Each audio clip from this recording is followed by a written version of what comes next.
اتنا زیادہ false narrative فوج کے بارے میں، اتنی زیادہ نفرت پھیلانے کی کوشش کی گئی ہے اور اتنا زیادہ گندا کرنے کی کوشش کی گئی ہے کہ دیکھے جی یہ تو ہمیں روکنا چاہتے ہیں، دیکھے جی یہ تو روکنے کی بات کر رہی ہوں۔ عمران خان صاحب تو آرٹیکلز میں لکھ کے کہہ رہے ہیں کہ جی مجھے مارنا چاہتے ہیں۔ فوج کے ہاتھ انہوں نے میڈیا پہ کیمپینز چلا کر کے، پریشر بلڈ کر کے باندھ دیے ہیں۔ اور جہاں تک بات رہی عدلیہ کی، عدلیہ کے اندر اپنا رویا جا رہا ہے۔ وہ جو 6 ججز ہیں ان کو اپنے اندر مداخلت نظر آ رہی ہے کہ جی ہمارے اندر مداخلت ہو رہی ہے، ہمارے ساتھ جو ہے یہ تمام تر صورتحال ہو رہی ہے۔ مجھے تو یہ سمجھ نہیں آتی کہ جن مہذب معاشروں میں اور قوموں میں اول تو 9 مئی جیسے واقعات نہیں ہوتے، لیکن اگر ایسے ہو جاتے ہیں تو اس میں انڈیویجول ایشوز کو نہیں دیکھا جاتا، کلیکٹیو ایشوز کو دیکھا جاتا ہے۔ یہ ان نیسیسری قسم کا ایک پورا کا پورا کارنامہ تھا جو کہ بہت ہی بکواس اور بھونڈے طریقے سے کیا گیا۔ اس کے اوپر ندامت تو دور کی بات، اس کو عمران خان نے اون کیا، اسی ٹائم پر اون کیا جب وہ جیل میں تھے، اور اس کے بعد بندیال صاحب کے سامنے جو اس ٹائم پہ چیف جسٹس تھے ان کے سامنے جب پیش ہوئے تو تب ان سے پوچھا گیا تو انہوں نے یہ کہا کہ بھائی اگر مجھے اس طرح اغوا کر کے لے کے جائیں گے، مجھے ابڈکٹ کر کے لے کے جائیں گے تو میرے جو فالوورز ہیں، جو میرے فینز ہیں، جو میرے پیروکار ہیں، جو میری پارٹی کے لوگ ہیں، وہ یہی ری ایکشن دیں گے نا۔ اور آج تک معافی تو دور کی بات، آج تک پی ٹی آئی والے اسی پر قائم ہیں، بلکہ معافی، شرمندگی، یہ کیا لفظ ہوتے ہیں؟ یہ تو کچھ بھی نہیں۔ آپ اب بھی پی ٹی آئی کا آپ آفیشیل ٹویٹر اکاؤنٹ کھول کر دیکھیں، جو ایکس ہے اس کے اوپر انہوں نے پریس کانفرنس ختم ہوتے ہی D G I S P R mister Ahmed Sharif صاحب کی فوٹو لگا کر کے جو تمام باتیں کی ہیں، وہ میں باتیں یہاں دہرا سکتی ہوں لیکن میں نہیں دہراؤں گی کیونکہ میں پی ٹی آئی کا موقف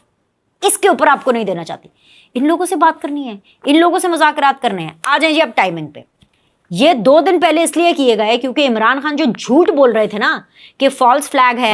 یہ تو فوجیوں نے خود ہی کرا لیا اور پھر اس کے بعد جو ہے خود ہی کروا کر کے ہمارے پہ ملبہ ڈال دیا، یہ سب جھوٹ ہے۔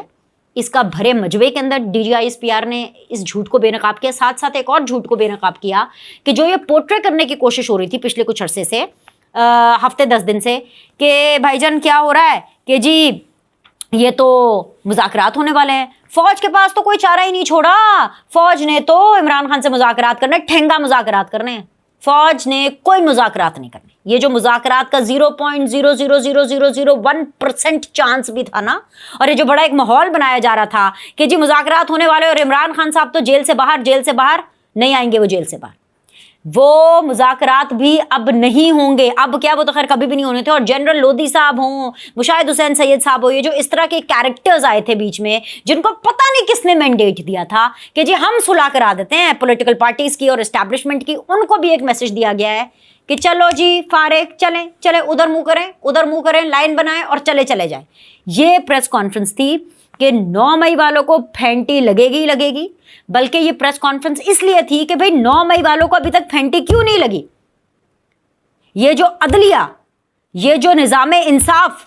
بیچ میں اپنے فین کلب کو ٹھوس رہی ہے جسٹ بیکاز کہ جی اپنی مطلب اور اپنی کنوینئنس کے حالات و واقعات پیدا کر دیے جائے، یہ غلط ہو رہا ہے۔ یہ پاکستان کے ساتھ غلط ہو رہا ہے۔ میں فوج پاکستان کی بات نہیں کر رہی، یہ پاکستان کے ساتھ غلط ہو رہا ہے،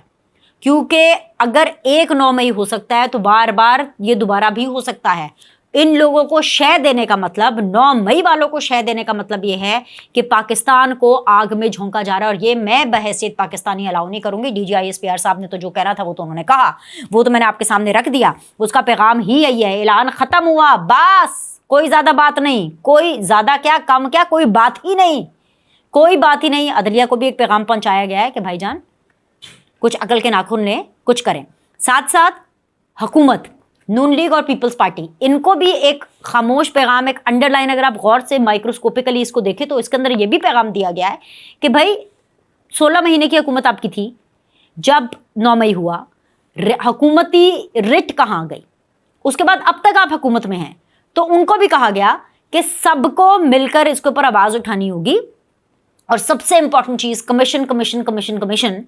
اگر کمیشن 9 مئی کا ہے، ویسے تو اول تو مجھے لگتا ہے کہ کمیشن ہونا ہی نہیں چاہیے، کمیشن کا مطلب ہے کہ معاملہ خو کھاتے چلا گیا، کمیشن کا مطلب ہے کہ معاملہ دفن ہو گیا،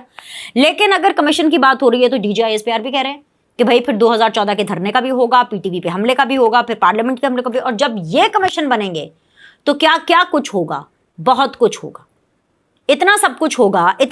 ہوگا کہ عمران خان اس سے نکلنا بھی چاہیں گے تو اس سے کبھی نہیں نکل سکیں گے،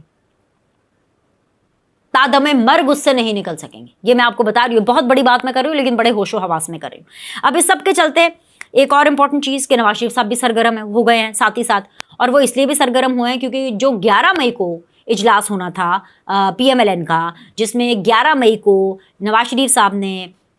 بحیثیت صدر اپنی پارٹی کو دوبارہ سنبھالنا تھا، اب وہ آگے شفٹ ہو گیا یوم تکبیر پہ، جس دن دھماکے ہوئے تھے، اور وہ ہے جی 28 مئی ہوگا، مئی کو 28 مئی کو ہوگا. اور 28 مئی نون لیگ کے لیے بڑی امپورٹنٹ ہے، نواز شریف صاحب کے بڑے دل کے قریب ہے، اور اس کی سب سے بڑی وجہ یہی ہے کہ جو دھماکے تھے، جو بھارت کے دھماکوں کا جواب دیا گیا،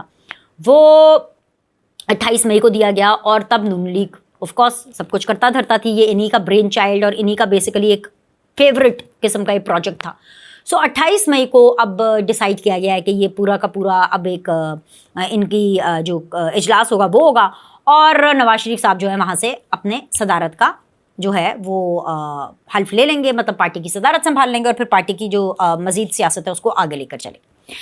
اچھا، یہ تو میں نے آپ کو نواز شریف صاحب کے سرگرم ہونے کے حوالے سے بات آپ کو بتا دی، لیکن جو پی ٹی آئی کے لیے بری خبریں اور پی ٹی آئی کی جو چترول ہے اس کا سلسلہ بالکل جاری رہے گا، اس کے حوالے سے مزید بھی خبریں آپ تک پہنچائیں گے. اس کے لیے ابھی کے لیے آپ کو لائک اور سبسکرائب کرنا ہے، اور اگلی ویڈیو کا انتظار کرنا ہے. اللہ حافظ.